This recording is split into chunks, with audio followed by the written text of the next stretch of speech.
কোনো বিপদ হয়েছে?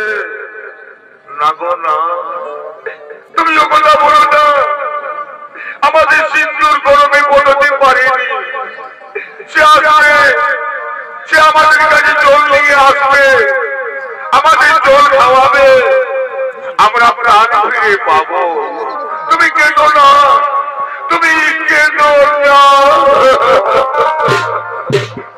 সিন্ধুর মা, সিন্ধুর মা, ওই তো আমাদের সিন্ধু মায়ের শব্দ শোনা যাচ্ছে। আমাদের সিন্ধু আসছে, আমাদের সিন্ধু জল নিয়ে আমাদের কাছে আসছে। ওরে সিন্ধু, এত কেন দেরি করলি?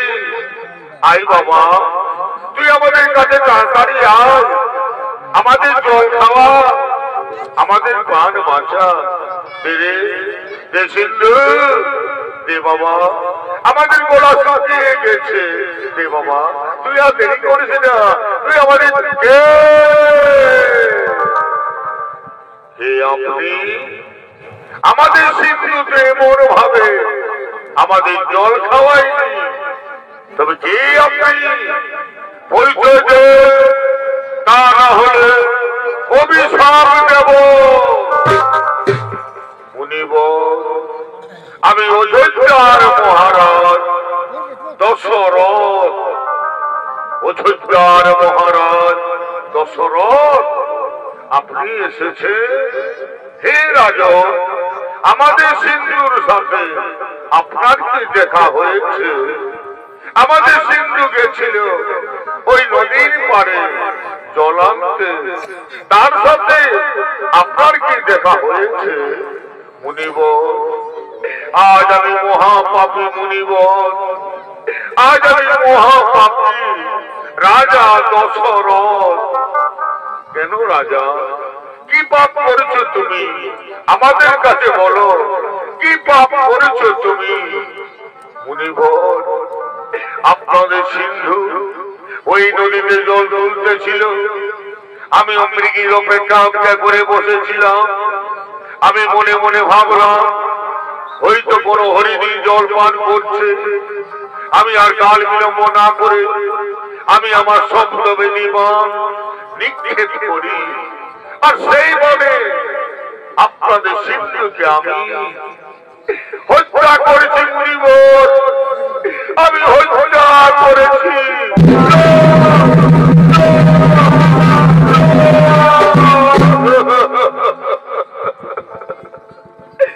একই করলে রাজা, তুমি একই করলে।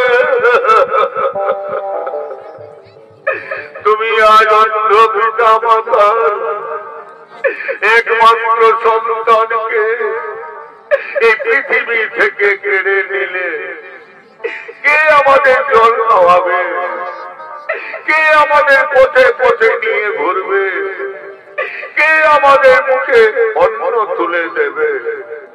তুমি আজ একটি প্রাণ কেড়ে নাওনি রাজা, তুমি আজ তিনটা প্রাণ এই পৃথিবী থেকে কেড়ে নিলে।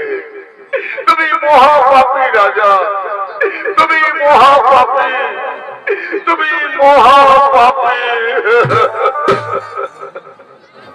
হে রাজন, আজ আমরা যেমন আমাদের পুত্র শোকে হাহাকার করতে করতে আমরা প্রাণ ত্যাগ করব, ঠিক আছে তুমিও তোমার পুত্র শোকে হাহাকার করতে করতে প্রাণ হারাবে রাজা। এই হলো অন্ধ মুনির অভিশাপ। হে মুনিবর, আপনার অভিশাপকে আশীর্বাদ মনে করে আমি মাথা পেতে নিলাম। কিন্তু হে মুনিবর, আমার যে কোনো পুত্র সন্তান নেই, আমি যে অপুত্র, আমি যে আটপুরা রাজা মুনিবর, আমি যে আটপুরা রাজা দশরথ। কি বললে? তোমার পুত্র সন্তান নেই? না, তা হতে পারে না। অন্ধ মুনির অভিশাপ কোনদিন মিঠা যাবে না। অচিরে তোমার গৃহে 4টি সন্তান হবে, আর সেই সন্তানের শোকে তুমি একদিন প্রাণ হারাবে রাজা।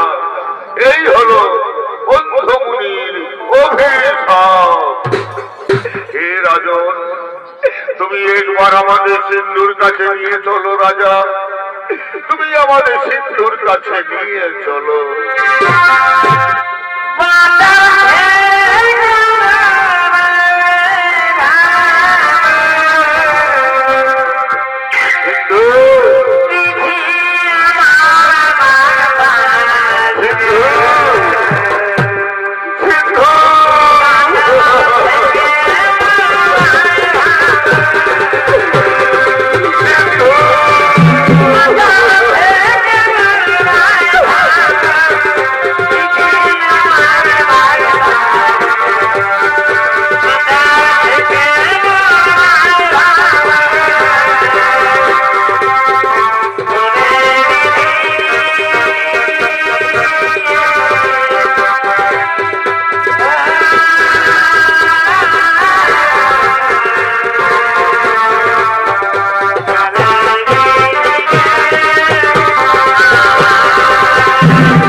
দশরথ রাজার গৃহে 4টি সন্তান হলো, যাদের নাম রাম, লক্ষ্মণ, ভরত, শত্রুঘ্ন। তারা ধীরে ধীরে সর্ববিদ্যায় পারদর্শী হলেন।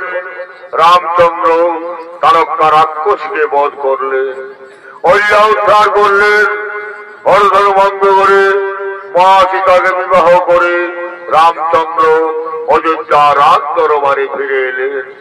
এদিকে অযোধ্যা রাজ দরবারে মহারাজ দশরথ এবং তার মন্ত্রী সেনাপতিগণ আগমন করছে।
মনস্থির করেছি বংশের পূর্বপুরুষের ন্যায় আমি আমার জ্যেষ্ঠ পুত্র রামচন্দ্রকে অযোধ্যা রাজা করে আমি বানপ্রস্থ সন্ন্যাস গ্রহণ করতে চাই। তোমাদের মতামত আমার কাছে তোমরা প্রকাশ করো ভাই। মহারাজ, এ তো অতি উত্তম প্রস্তাব মহারাজ। আমরা সকলে চাই অযোধ্যাবাসী সকলে চান এরপর আপনি অযোধ্যা রাজা করুন রামচন্দ্রকে, তাতে আমরা সকলে আনন্দিত আছি মহারাজ। ওরে ওরে আমার মন্ত্রী সেনাপতিগণ, তা তোমরা এই মুহূর্তে অযোধ্যার মন্দিরে ঘরে ঘরে সংবাদ জানিয়ে দাও, কাল সুপ্রভাতে আমার জ্যেষ্ঠ পুত্র রামচন্দ্র হবে অযোধ্যা রাজা। তার জন্য সকলে অযোধ্যা রাজ দরবারে আসেন, আমার ছেলে রামকে সকলে আশীর্বাদ দেন। তাই তোমরা এই মুহূর্তে অযোধ্যার মন্দিরে ঘরে ঘরে সংবাদ জানিয়ে দাও। তাই হবে মহারাজ, তাই হবে।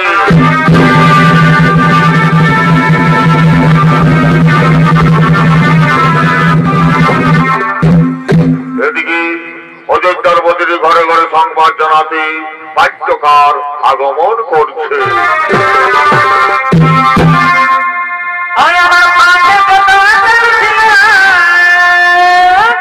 রাম রাম রাম রাম রাম রাম রাম রাম।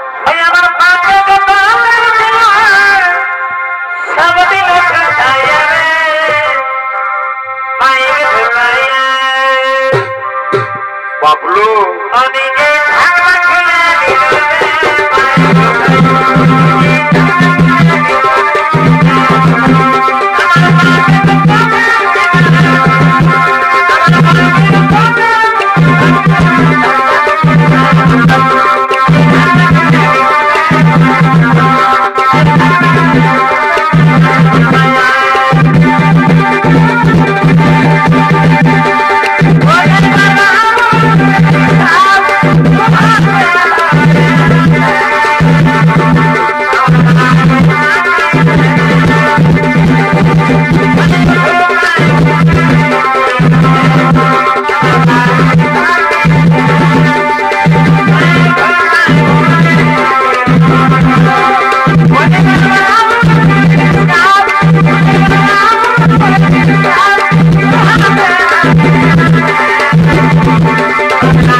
সীতারাম সীতারাম সীতারাম। এগো এই বছর তোরা বিড়ি খাগি লাগিয়ে বলছি গো, তোমরা দেখছি মারধর গুজুর গুজুর গুজুর গুজুর গুজুর আর ফুজুর ফুজুর করছি, আর কেউ কেউ মনে মনে ভাবছি হয়তো ঘর দিকে যাবো নাকি।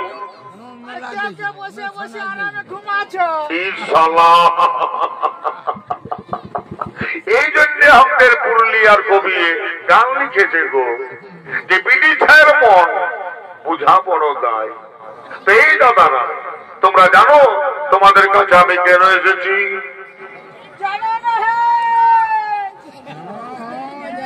তোমরা কচু জানো, তোমরা হয়তো মনে মনে ভাবছো যে তোমাদের গ্রামে কালী ফুটবল খেলা হবে,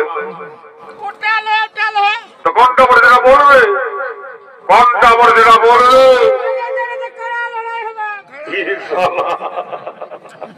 ইসালা তুমি চেতন বটে, ইসালান করছে গান শুনে তো ভালো করে বলবে, মন নেই করছি তো মার খাবি। এই উঠে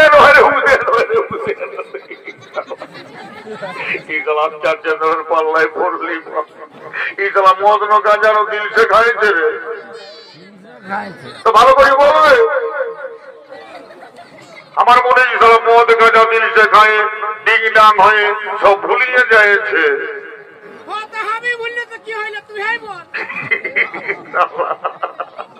দেখছো কেমন চেন্দর ভোটে কাজ চাই দশরথ রাজার বেটা রাম রাজা হবে।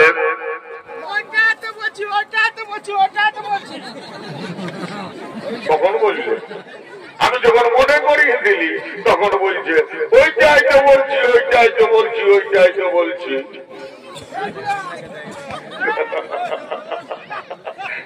কি ঘোড়া দিক ডাক হয়েছে তো ভালো করে বলবে। বল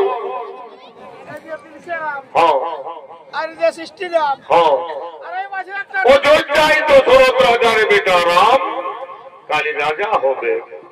এই জন্য মহারাজ তোমাদেরকে সবাইকে নিমন্ত্রণ করতে পাঠাইছে। দেখো মা মসি কাকি জেঠিরা তোমরা কে বলছি গো, তোমরা কালকেও ঘরে থাকো না বাছারা, তোমরা সবাই যাবে অযোধ্যা রাজ দরবারে। বল সবাই যাবে অযোধ্যা রাজ দরবারে।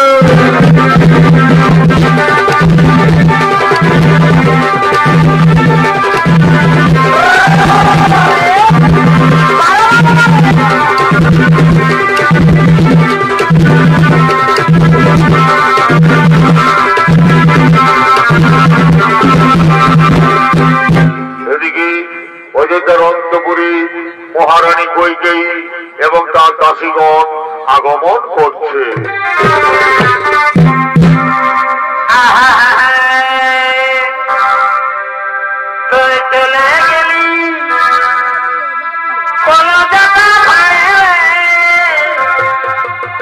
আচ্ছা আচ্ছা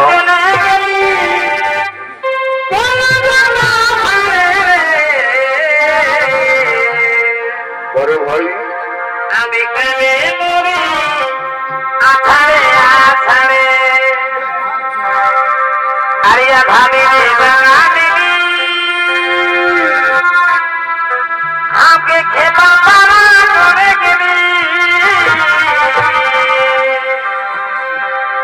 আধা দিনে বাঙালি আমাকে খেপা পারা করে গেলি আমার সেদিন তোকে মনে পড়ে রে আমার শুধু মনে পড়ে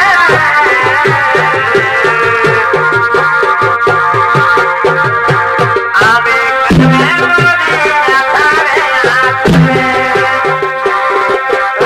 কালে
মহারানীর জয় হো। ওরে মন্থরা, ওরে আমার দাসী, বল কি সংবাদ তুই আজ আমার কাছে এনেছি? মহারানী, কাল অযোধ্যার রাজা হবে রামচন্দ্র, এই সংবাদ আমি তোমার কাছে এনেছি। ওরে মন্থরা, এটি অতি আনন্দের সংবাদ তুই আজ আমার কাছে এনেছি। কাল অযোধ্যার রাজা হবে রামচন্দ্র, এর থেকে আর আমার কাছে কি আনন্দের সংবাদ হতে পারেনি? মন্থরা, এই যে আমার গোড়া রত্নহার, তোকে আমি পুরস্কারে পুরস্কৃত করলাম। ছি মহারানী, রাম রাজা হবে আর তোমার এত আনন্দ কিসের? নারী মন্থরা, তুই কথা আমাকে বলিস না, রাম আমার জ্যেষ্ঠ পুত্র, সে আমাকে সর্বক্ষণ মামা বলে ডাকে, তাই রাম রাজা হলে আমার কোনো দুঃখ নেই রে মন্থরা। মহারানী, তুমি ভেবে দেখো, রাম রাজা হলে ভরত হবে রামের দাস, আর তুমি হবে কৌশল্যার দাসী। তার থেকে তোমার মৃত্যু অনেক ভালো রানী, তুমি মরে যাও, তুমি মরে যাও। নারী মন্থরা, তুইও কথা আমার বলিস না, রামকে আমি ভরতের থেকেও অনেক ভালোবাসি, সে আমাকে সর্বক্ষণ মামা বলে ডাকে, তাই রাম রাজা হলে আমার কোনো দুঃখ নেই রে মন্থরা। মহারানী, তুমি ভেবে দেখো, আর তুমি যদি আমার কথাই চলো, তবে আমি তোমার ছেলে ভরতকে অযোধ্যার রাজা করে দেব। কেমন করে, কেমন করবে দাসী আমার ছেলে ভরত অযোধ্যার রাজা? বল তুই, কেমন করে হবে আমার ছেলে ভরত অযোধ্যার রাজা? মহারানী, পূর্বে দেবতা দানবদের যুদ্ধে মহারাজ ক্ষতবিক্ষত এসেছিলেন, তখন মহারাজকে তুমি সেবা যত্ন করে ভালো করেছিলে। তখন মহারাজ তোমাকে দুটি বর দিতে চেয়েছিল, আজ তুমি মহারাজের কাছে সেই দুটি বর চেয়ে নাও। এক বরে করো তোমার ছেলে ভরতকে অযোধ্যার রাজা, আর এক বরে করো রামকে 14 বছর বনবাসী। হেরে মন্থরা, আজ আমি তাই করব। আজ আমি মহারাজের কাছে দুটি বর চাইব। এক বরে করব আমার ছেলে ভরতকে অযোধ্যা রাজা, আর এক বরে করব রামকে 14 বছর বনবাসী। মহারানী, তুমি তোমার অলঙ্কার ভুলে ফেলো, তুমি মাটিতে পড়ে থাকো, তবেই তুমি মহারাজের কাছে ওই দুটি বর পাবে। ওই তো মহারাজ তোমার কাছেই আসছে। এখন আমি আসি রানী, এখন আমি আসি। মহারানী, মহারানী, মহারানী। একই রানী, কেন আনন্দের দিনে মাটিতে পড়ে আছো? কেন তোমার সর্বাঙ্গ অলঙ্কার নেই? কেন তোমার দু চোখে শ্রাবণের ধারা বইছে? তোমার কি কোন অসুখ করেছে, নাকি তোমাকে কেউ কোন করেছে অপমান? না রাজা, না, আমার করিনি কোন অসুখ, আমাকে কেউ কোন করিনি অপমান। আজ আমি নিজের জ্বালায় মরতে চাই রাজা। এই কইকেই আর অযোধ্যায় বেঁচে থাকবে না রাজা। তুমি কইকেইকে মরতে দাও, তুমি কইকেইকে মরতে দাও। না রানী, না, আমি তোমাকে মরতে দেব না।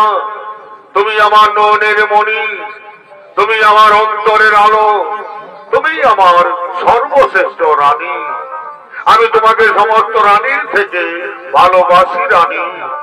তাই বলো, আজ আনন্দের দিনে তুমি আমার কাছে কি চাও? তুমি আমার কাছে যা চাইবে আমি তোমাকে তাই দেব হাসি মুখে। রাজা, আমি চাই এক মনে করুন আমার ছেলে ভরতকে অযোধ্যা রাজা, আর এক মনে করুন রামকে 14 বছর বনবাসী।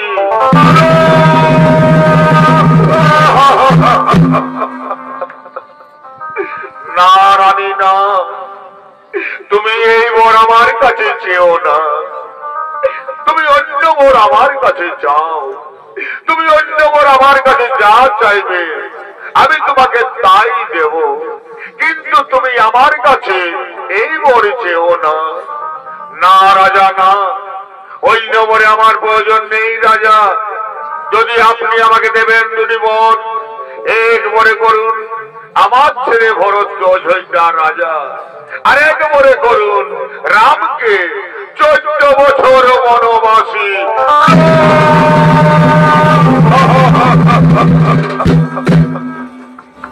কোথায় বজ্র তুমি, মস্তকে এসে পড়ো আমার, চূর্ণ বিচূর্ণ করে দাও দেহ আমার।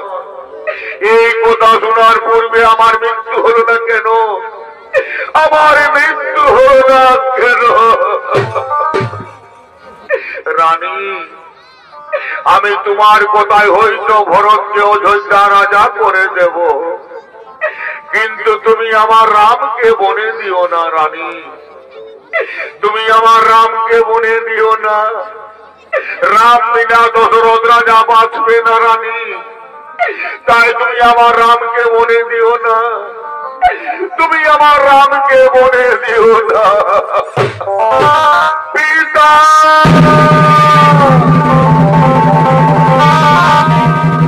পিতা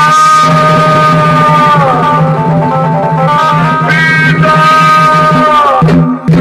একই পিতা কেন সিংহাসন ছেড়ে মাটিতে পড়ে আছে? কি হয়েছে আপনার? কেন আপনি আমার সাথে কথা বলছেন না? মা, মাগো, তুমি তো সকলেই জানো মা, কি হয়েছে আমার পিতার? কেন উনি আমার সাথে কথা বলছেন না? ওরে রাম, তোর পিতা আমার কাছে অঙ্গীকারাবদ্ধ, আজ আমি ওনার কাছে দুটি বর চেয়েছি, এক বরে করতে হবে আমার ছেলে ভরদ্বাজ হইতা রাজা, আর এক বরে হবে তুমি 14 বছর বনবাসী।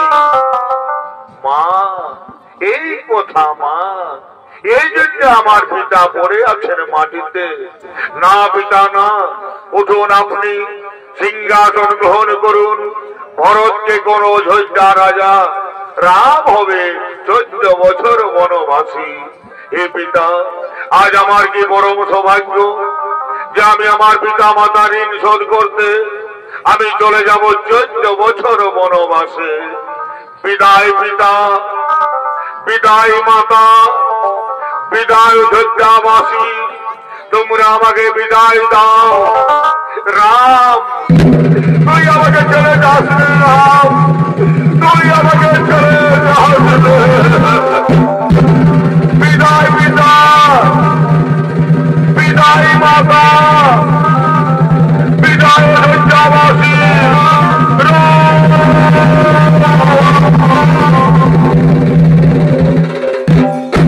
এদিকে রাম লক্ষ্মণ সীতা চলে গেলেন বনবাসে। সেই সংবাদ পেয়ে অযোধ্যায় মহারাজ দশরথের মৃত্যু হল।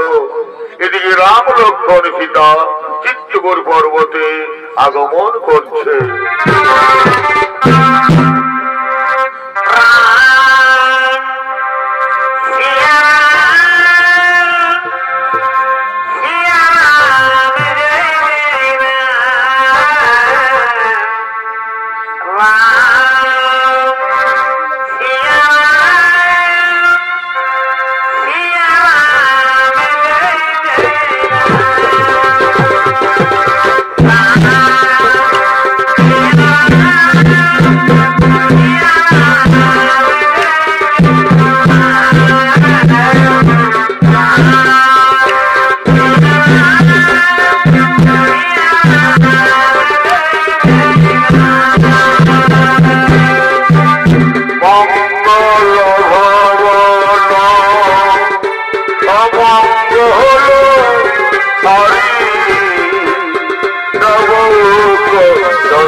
অবস্থান করেছেন।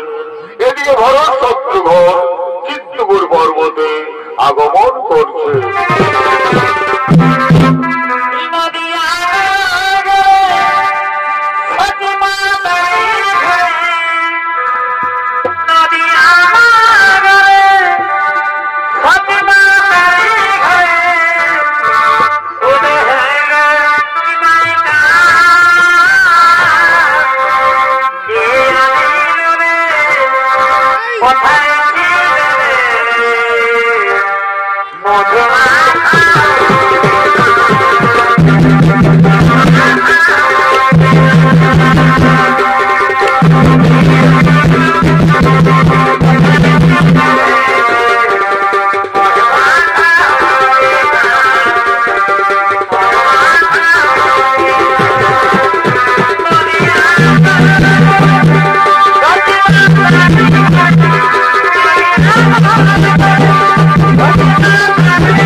আমাদের শত সহস্র প্রণাম।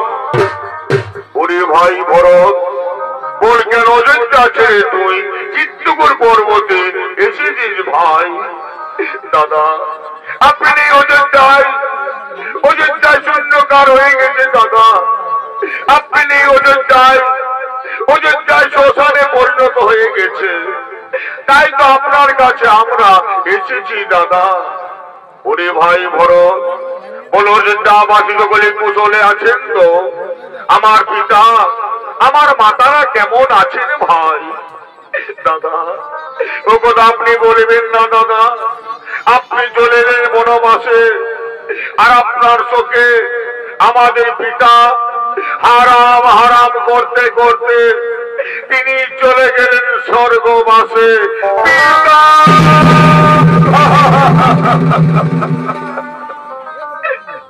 ওরে ভাই ভরত, একই কথা শোনালে রে ভাই আজ আমাকে, একই কথা শোনালে রে ভাই আমাকে।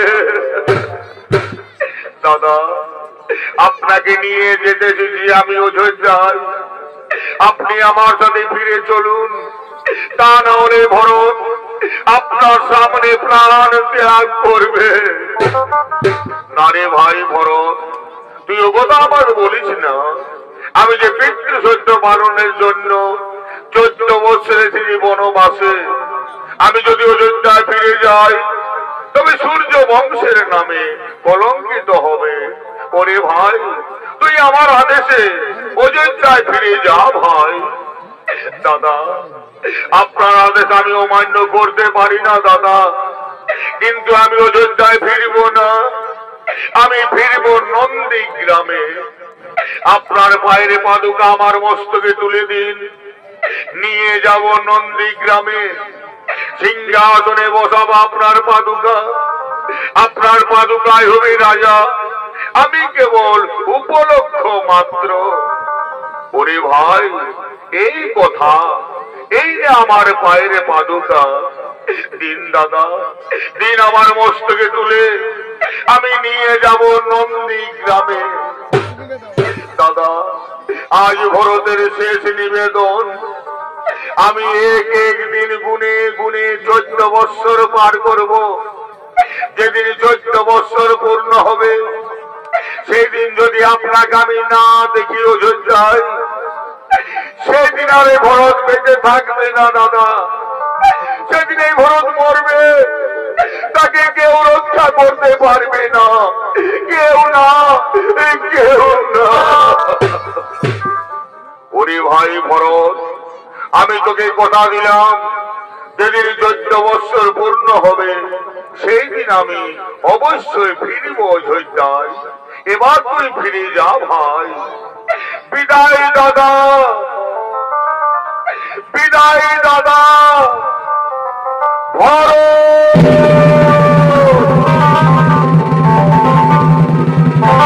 বিদায় দাদা।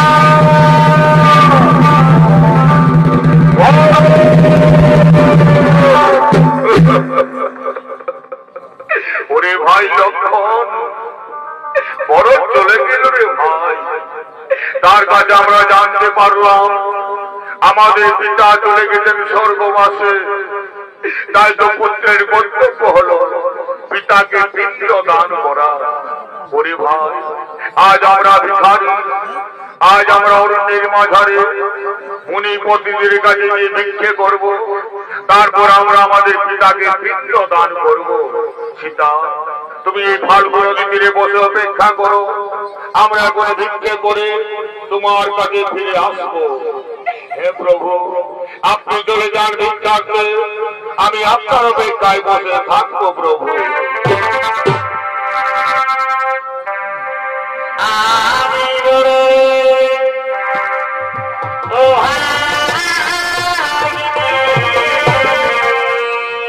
আজ ভগবান দাঁড়িয়ে দাঁড়িয়ে ভিক্ষে করছে, পিতাকে পিণ্ড দান করছে।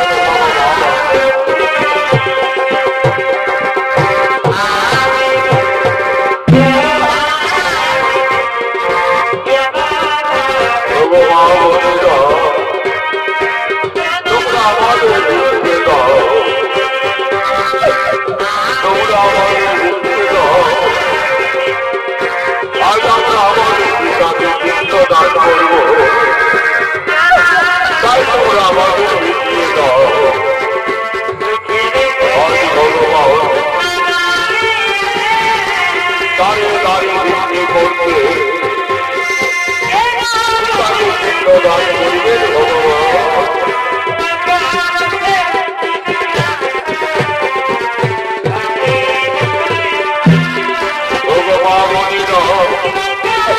তোমরা আমাদের ভিক্ষে দাও, আজ আমরা আমাদের পিতাকে পিণ্ড দান করব, আজ আমরা আমাদের পিতাকে পিণ্ড দান করব। ভগবান, তোমরা আমাদের ভিক্ষে দাও।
এসেছে ফাল্গু নদী তীরে মা সীতার কাছে।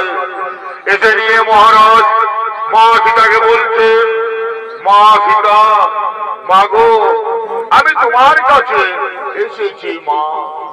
হে পিতা, আপনার জন্য আমার শতকোটি প্রণাম পিতা, আপনার জন্য আমার শতকোটি প্রণাম গ্রহণ করুন পিতা। তথাস্তু মা সীতা। এই মা সীতা, আমার ছেলে আমাকে পিণ্ড দান দেয়নি মা, তাই তো আমি স্বর্গে যেতে পারি না মা। আমার জন্য স্বর্গের দ্বার চিরতরে বন্ধ হয়ে আছে।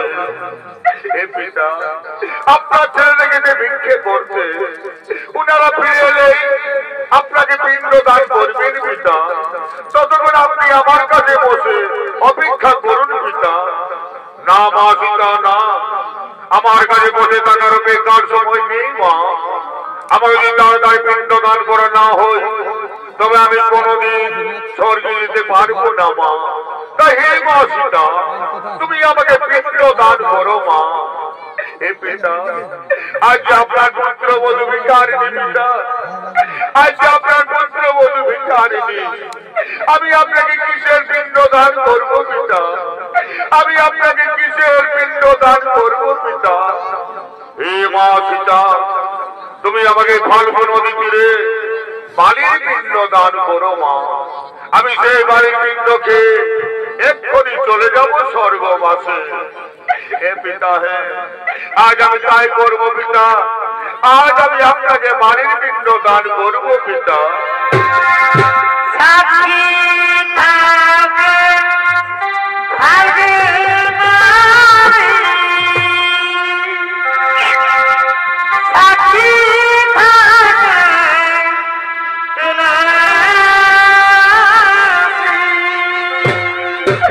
ওরে ফাল্গু নদী, ওরে তুলসী, আজ তোমরা সাক্ষী থাকো। আজ তোমাদের সাক্ষী রেখে আমি আমার শ্বশুরকে বালির পিণ্ড দান করছি। আমার প্রভু এলে তোমরা তাকে বলে দিও যে আমি আমার শ্বশুরকে বালির পিণ্ড দান করেছি। সাক্ষী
তুমি আমাকে ছেড়ে চলে যেও না পিতা, তুমি আমাকে ছেড়ে চলে যেও না, তুমি আমাকে ছেড়ে গেলে আমি আর রাখবো না পিতা।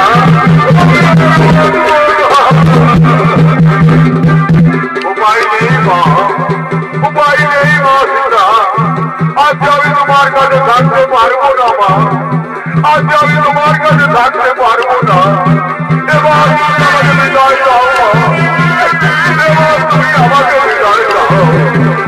বিদায় মা।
এবার আমরা বিক্রি করে ফিরে এসেছি, এইবার আমরা আমাদের পিতাকে পিণ্ডদান করব সীতা।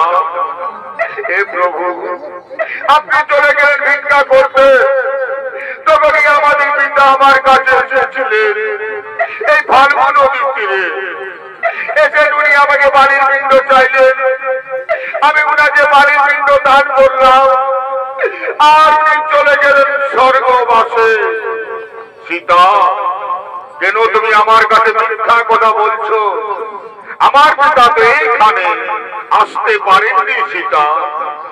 না না প্রভু, না, আমি মিথ্যে কথা বলিনি প্রভু, আমি আপনার শপথ নিয়ে বলছি, আমাদের পিতা আমার কাছে এসেছিলেন, আমি উনাকে বালির পিণ্ড দান করলাম, আর উনি চলে গেলেন স্বর্গবাসে। সীতা, তুমি যে আমার পিতাকে বালির পিণ্ড দান করেছো, তোমার কাছে কেউ কি সাক্ষী আছে? আছে প্রভু, আমার কাছে ফাল্গু নদী সাক্ষী আছে। ওরে ফাল্গু নদী, তুই তো দেখেছিস তোর সামনে, তোকে সাক্ষী রেখে আমি আমার শ্বশুরকে বালির পিণ্ড দান করেছি। তুমি এই কথা আমার বহুকে বলে দাও, তুমি আমার মা রক্ষা করো, তুমি আমার মান রক্ষা করো। না সীতা, না, আমি মহারাজ দশরথকে এইখানে আসতে দেখিনি। কি বললে, কি বললো রে ফাল্গু নদী? তুমি দেখে নিয়ে আমার বহুর কাছে মিথ্যা কথা বলে দিলে।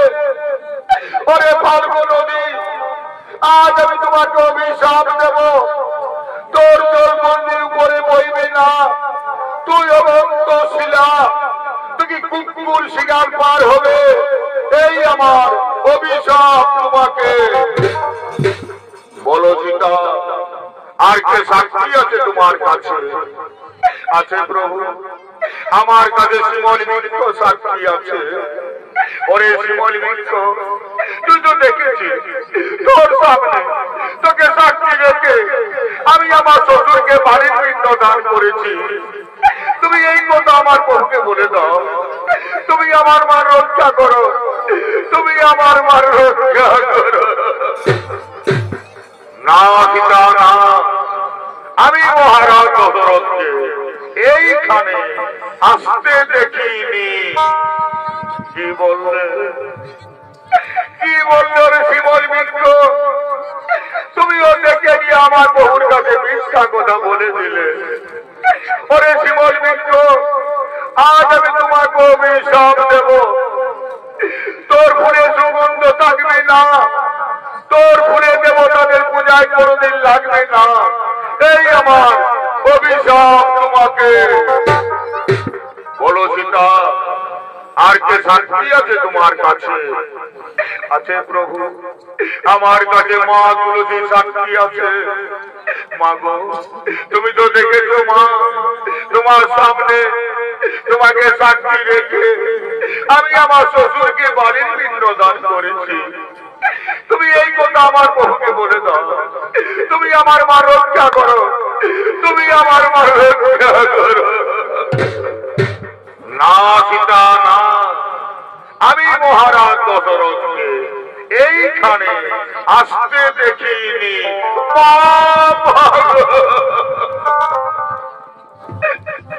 মা গো তুলসী, তুমিও মিথ্যা কথা বলে দিলে মা। তুমি দেখেনি আমার প্রভুর কাছে আমাকে মিথ্যাবাদী সাজালে। হে মা তুলসী, আজ আমি তোমাকে অভিশাপ দেব। তোর কাছে সেখানে পার হবে, তোমাকে কুকুরও ঘৃণা করবে। এই আমার অভিশাপ তোমাকে। বলো সীতা, আর কে সাক্ষী আছে তোমার কাছে? আছে প্রভু, আমার কাছে বটবৃক্ষ সাক্ষী আছে। ওরে বটবৃক্ষ, তুই তো দেখেছি তোর সামনে তোকে সাক্ষী রেখে আমি আমার শ্বশুরকে বাড়ির পিণ্ড দান করেছি। তুমি এই কথা আমার বহুকে বলে দাও। তুমি আমার মা রক্ষা করো, তুমি আমার মা রক্ষা করো। হে মা সীতা, হে প্রভু রামচন্দ্র, আপনি চলে গেলেন ভিক্ষা করতে। তখনই আপনার পিতা মহারাজ এসেছিলেন ফাল্গুন নদী তীরে। এসে নিয়ে মহারাজ মা সীতাকে বাড়ির পিণ্ড চাইলেন। মা সীতা মহারাজকে বাড়ির পিণ্ড দান করলেন। তখনই মহারাজ চলে গেলেন স্বর্গবাসে। এটা আমি নিজের চোখে দেখেছি প্রভু। আমি জীবনগণের মিথ্যা কথা বলিনি প্রভু। মা সীতা যা বলেছেন তা সম্পূর্ণ সত্য ঘটনা প্রভু। ধন্য ধন্য রে বটবৃক্ষ, তুই আজ আমার মান রক্ষা করলি। ওরে বটবৃক্ষ, আজ আমি তোমাকে আশীর্বাদ দেব। সত্য ত্রেতা দাপর কলি, চার যুগ তুই অমর হয়ে থাকবি। তোর পাতা তোর গাছ থেকে কোনদিন ঝরে শেষ হবে না। তোর ছায়া থাকবে শান্তি শীতল স্নিগ্ধ। তোর ছায়া নিতে যে জন বসবে সে চির শান্তি থাকবে। তুই চিরদিন অক্ষয় বট হয়ে থাকবি। এই আমি তোমাকে আশীর্বাদ দান করলাম প্রভু। এবার তো আমি মিথ্যে বলিনি প্রভু, এবার আমি মিথ্যে বলিনি। ওঠো সীতা, আমি প্রমাণ পেলাম সত্য তুমি আমার পিতাকে বাড়ির পিণ্ড দান করেছ। তাই নারী হয়ে জগতের বুকে পিণ্ড দানের খ্যাতি যুগে যুগে মানবের মুখে অমর হয়ে থাকবে। এই আমি তোমাকে আশীর্বাদ দান করলাম।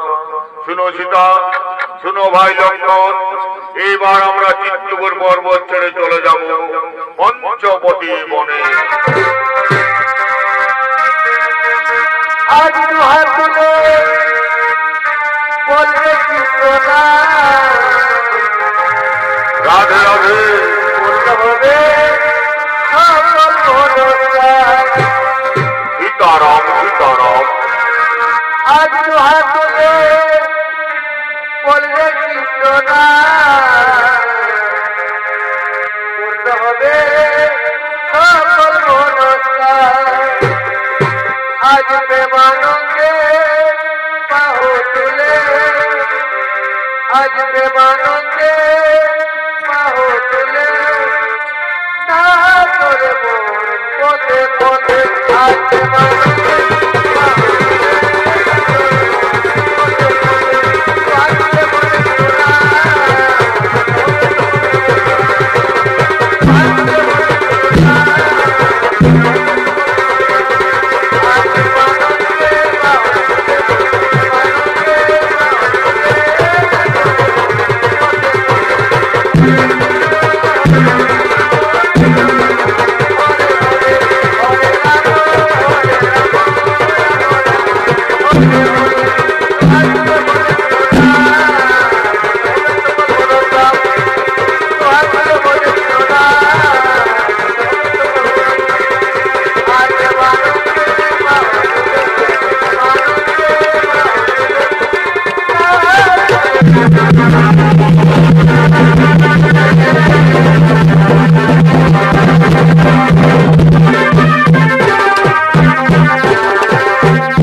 নিবেদন।